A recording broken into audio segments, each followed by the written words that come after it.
Tom Rodriguez hindi makapaniwalang daddy na siya.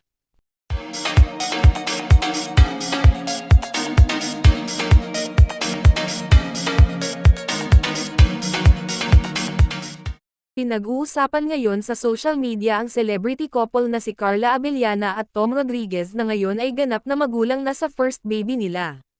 Kahapon nga lang kasi ay sinugod sa ospital ang aktres na si Carla Abellana matapos bigla na lang namilipit ito sa sakit ng tiyan. Grabe naman ang pag-alala ni Tom kay Carla at sa anak nila dahil nga daw sa masilan ang pagbubuntis ng aktres.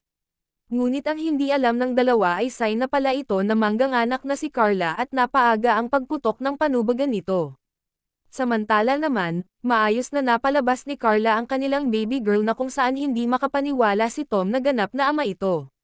Ani pa ni Tom, grabe din daw ang pag-alala niya sa kanyang mag-ina at hindi alam ang gagawin, at ngayon parang sasabog na daw siya sa saya nang makita at mahawakan na ang kanilang anak.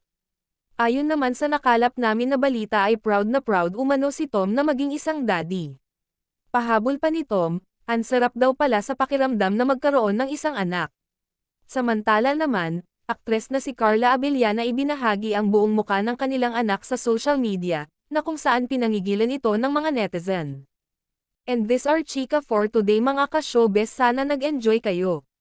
Don't forget to like, share, subscribe and click the notification bell for more updates.